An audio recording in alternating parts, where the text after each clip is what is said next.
Bonjour à toutes et à tous, soyez les bienvenus sur le plateau de l'interview juridique du mois, émission qui vous est proposée par FDV TV en direct de l'université Jean Moulin Lyon 3. Alors comme vous le savez, elle consiste en l'approfondissement d'un point de droit d'actualité par un spécialiste. Et ce mois-ci, c'est le droit communautaire qui a retenu notre attention puisque la Cour de justice de l'Union européenne a rendu une décision le 21 octobre 2010 relative à l'exception pour copie privée. Alors pour nous entretenir à ce sujet, nous sommes ravis d'accueillir Yann Bergeau. Alors vous êtes entre autres chef de service du SUEL, alors le service universitaire d'enseignement en ligne de l'université Jean Moulin Lyon 3 et également cofondateur de la faculté de droit virtuel et vous êtes également chargé d'enseignement dans le domaine du droit des nouvelles technologies. Yann Bergeau, bonjour. Bonjour Céline. Merci d'avoir accepté notre invitation. Alors l'usage veut que 3 questions vous soient posées, donc je vais commencer par celle-ci. L'arrêt traite de la taxe pour copie privée sur les matériels de reproduction numérique. Alors j'ai tout simplement envie de vous demander de nous rappeler ce qu'est l'exception, le principe de l'exception pour copie privée. Alors, en matière de propriété intellectuelle, littéraire, artistique, plus spécialement, ou droit d'auteur, comme on l'appelle communément, toute reproduction d'une œuvre nécessite l'autorisation de l'auteur. Et cette autorisation donnée par l'auteur donne souvent lieu donc à une rémunération, du moins l'auteur, contre rémunération, donnera cette autorisation.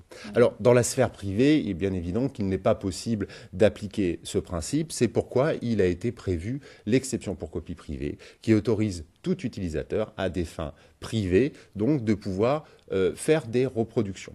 En échange de quoi a été mis en place un système de compensation, donc par l'intermédiaire d'une taxe qui est perçue sur chaque support vierge. Alors, il est important quand même de rappeler sur l'exception pour copie privée que ce n'est pas un droit, que par conséquent, les auteurs, ou du moins les ayants droit, ceux représentant les auteurs, les producteurs par exemple, ou les éditeurs, peuvent mettre en place des dispositifs anti-copie, et que aussi, l'exception pour copie privée n'autorise que la copie donc à l'usage privé de celui qui fait la copie et donc à exclusion de toute utilisation collective. D'accord. Alors au final, quels sont les enseignements de cet arrêt ?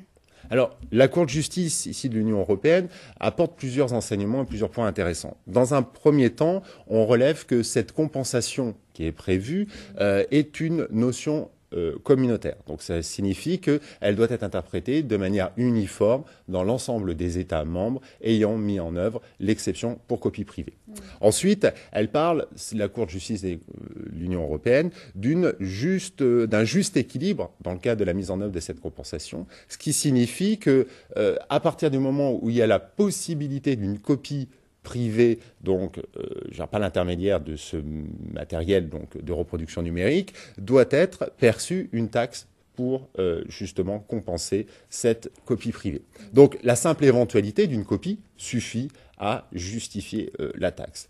Néanmoins, elle revient aussi sur les conditions d'application de cette exception pour copie privée, cette compensation, c'est qu'elle est dans le cadre de l'acquisition de matériel ou de support de reproduction numérique uniquement à usage privé. Donc, ce qui signifie que les professionnels, donc, ou à des fins professionnelles ou à des fins commerciales, qui font l'acquisition de tel matériel, devraient en principe en être exonérés.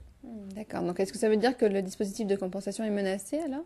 Alors, le dispositif en lui-même n'est pas menacé. Par contre, il revient aux États membres, puisque c'est de la compétence des États membres, de respecter donc ces principes qui ont été affirmés par la Cour de justice, à savoir donc mettre en place des systèmes d'exonération. Alors, en France, il existe des systèmes d'exonération, mais qui concernent simplement que quelques secteurs d'activité, comme la production d'œuvres dans dans le domaine de l'audiovisuel, à destination par exemple des personnes handicapées, ainsi de suite. Donc, ce qui signifie que l'État français ici devrait donc élargir ce dispositif donc d'exonération. Il est toutefois aussi à souligner que cette exception, du moins cette taxe pour copie privée, est appliquée de façon vraiment très différente entre les États membres. Et par exemple, en Allemagne, on va avoir 29 types de supports différents qui vont être taxés, alors qu'en Hollande, on n'en aura que 6. Et certains pays, comme le Royaume-Uni, n'ont pas mis en place ce système de taxe. Par ailleurs, on peut noter que le montant de la taxe diverge aussi. d'une échelle, par exemple, entre la France et la Suède de 1 à 8. En Suède, la taxe étant 8 fois supérieure sur les DVD, uniquement sur les DVD, à la taxe qui est appliquée en France. Et puis, dernier point, contrairement à une idée reçue, ces taxes et redevances ne sont pas systématiquement reversées aux auteurs.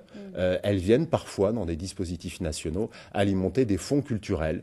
Par exemple, en France, à peu près un quart des sommes qui sont prélevées viennent alimenter des fonds culturels. Donc on peut appeler de nos voeux une harmonisation européenne, et ça veut dire il revient aux États membres de donner compétence à la Commission, à l'Union européenne, pour mettre en œuvre les modalités d'application de cette taxe de manière uniforme dans l'ensemble des États européens. D'accord. Bon, Yann Bergeot, merci beaucoup pour l'ensemble de ces éclaircissements qui ont permis à nos auditeurs et internautes de pouvoir mieux appréhender ces questions. Alors, pour celles et ceux qui souhaiteraient en savoir davantage, alors il existe votre blog, le blog de Yann Bergeot sur EducPro, et vous êtes également l'auteur de Droit de la formation par Internet aux éditions du Jurisclasseur. Donc, merci beaucoup d'être venu sur notre plateau. Et avec vous s'achève la dernière interview juridique de l'année 2010. Je vous souhaite à toutes et à tous une très belle fin d'année 2010 et vous donne donc rendez-vous l'année prochaine pour de nouvelles interviews juridiques du mois. Et d'ici là, laissez libre cours à votre curiosité.